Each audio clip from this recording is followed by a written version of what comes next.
सफल होगी तेरी आराधना। आप मिसेस भारद्वाज हैं? हाँ। आपके पति अंदर हैं। लेकिन आप हैं कौन और साहब जी यहाँ क्यों आए? आप अंदर जाएंगी?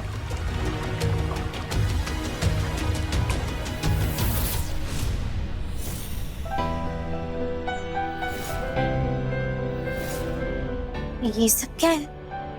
मैं किसी गलत जगह तो नहीं आ गई हूँ?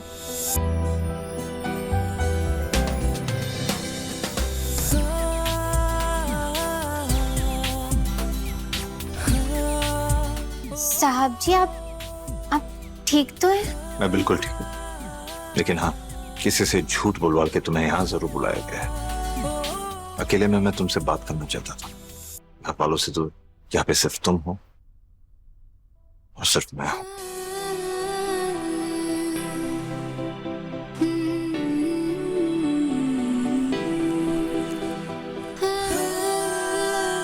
सुबह से मैं तुमसे घर पे बात करने की कोशिश कर रहा था, लेकिन कर नहीं पाया। सच कहूंगा रात, तो मुझे माफी मांगना आता ही नहीं। शायद सब लोग सच कहते हैं, सॉरी कहना ही नहीं आता मुझे। कभी बोला ही नहीं, रामनी से भी नहीं। तो ठीक है, आपको माफी मांगने की जरूरत भी नहीं है, मैं समझ सकती हूँ। कैसे आराधना, कैसे समझ जाती हो तुम? हमेशा कैसे सबकी बातें समझ लेती हो? हाँ। आज मुझे बोलने दो, क्योंकि आज मैं तुमसे माफी मांगना चाहता हूं। लेकिन दुनिया में कोई ऐसा शब्द नहीं है जो मेरे किए की माफी मांगने के लिए सही हो। तुम्हें याद है, एक बार तुमने मेरे लिए, मुझे खुश करने के लिए एक प्यारी सी मूर्ति बनाई थी। उस इंसान की मूर्ति जो मेरे दिल के सबसे करीब है, जिसे मैं सबसे ज्यादा प्यार करता हूं। और आज एक मूर्ति मैंने तुम्हारे लिए बनाई है, उस इंसान की मूर्ति जिसे तुम सबसे ज्यादा प्यार करती हो।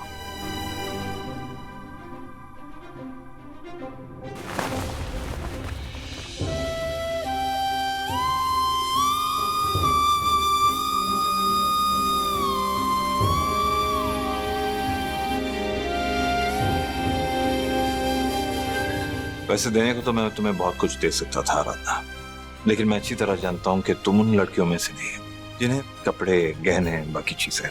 फिर बहुत सोचने के बाद मैंने ये सोचा कि तुम्हें वो दूं जो तुम्हें पसंद है।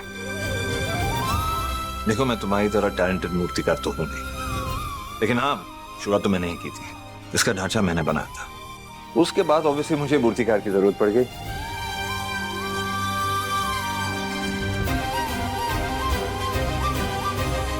तुम्हें पसंद आया।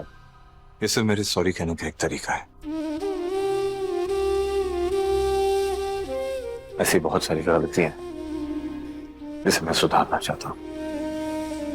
आज तक मैंने तुम्हें जितने दुख, जितने तकलीफ, जितने दर्द दिए ना, उन सब के लिए मुझे माफ कर दो आराधना। I am sorry. तुम्हारी शादी तो करना बहुत बड़ा गुनाह कर दिया मैंने। सच तो यह है आराधना कि शादी मेरे लिए 7 जन्मों का टूट रिश्ता है, कोई मजाक नहीं है।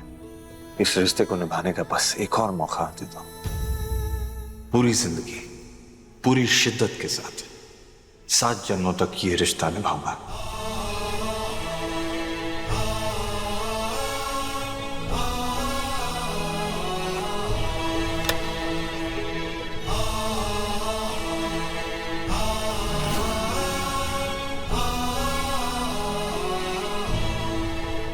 पिछली बार मंडप में इस रिश्ते की निशानी, इस मंगलसूत्र को मैं नहीं लेकर आया था, लेकिन आज ये मंगलसूत्र तुम्हें पहनाकर मैं इस रिश्ते की नई शुरुआत करना चाहता हूं।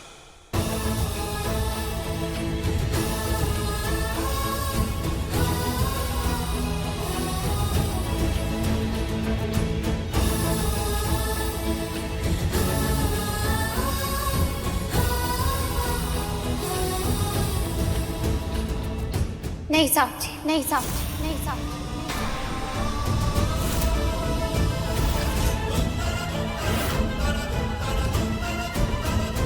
मैं नहीं कर सकती।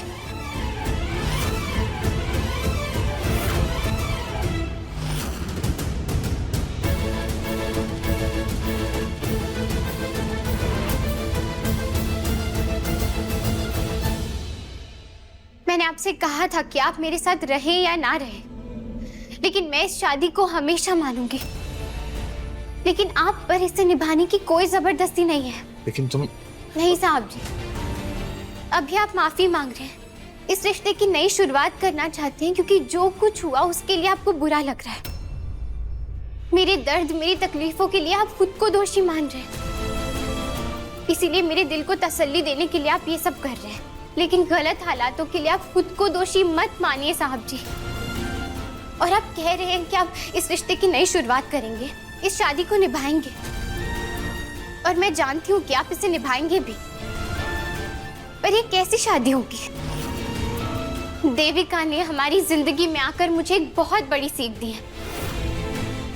उन्होंने मुझे असली शादी का मतलब समझाया है, मुझे इस बात का एहसास दिलाया है कि मुझे किस तरीके की शादी चाहिए।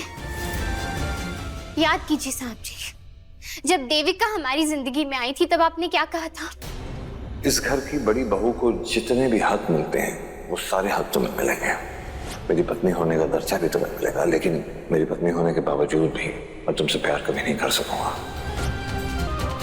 वही सब बर्दाश्त करने की हिम्मत अब मुझ में नहीं है साहब जी। देविका हमारे बीच आई, ये तलाक हुआ और आप आजाद हो गए, लेकिन आपके दिल में मेरे लिए वो जगह ना ही तब थी और ना ही आज है।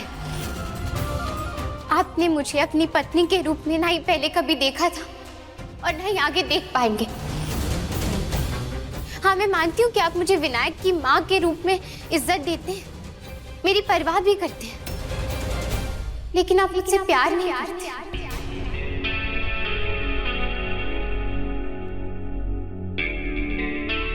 ये शादी एक मजबूरी में हुई थी और आपके लिए हमेशा से एक समझौता था, और आज भी शायद समाज या इस परिवार के दबाव में आकर आप इस रिश्ते की नई शुरुआत करना चाहते हैं, इसे निभाना चाहते हैं। लेकिन मैं नहीं चाहती कि आप मजबूरी में या इस परिवार के दबाव में इस परिवार की खुशी के लिए इस शादी को निभाएं। अब ऐसा आधा अधूरा रिश्ता मुझे भी मंजूर नहीं है।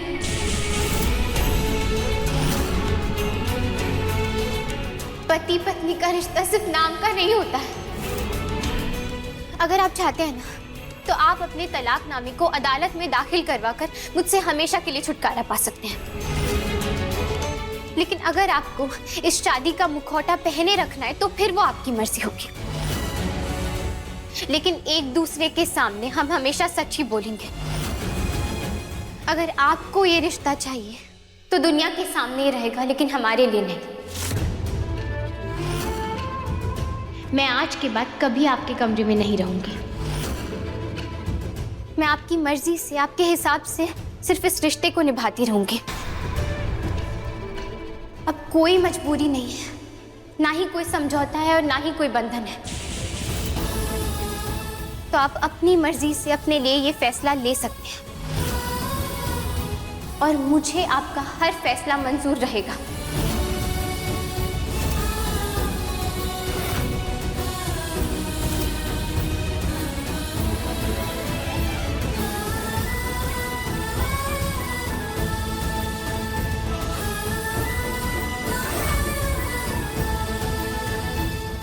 देखिए सफल होगी तेरी आराधना के लेटेस्ट एपिसोड्स कभी भी कहीं भी। अभी सब्सक्राइब करें दंगल प्ले ऐप। अपने पसंदीदा शो के फुल एपिसोड देखने के लिए अभी डाउनलोड करें दंगल प्ले ऐप।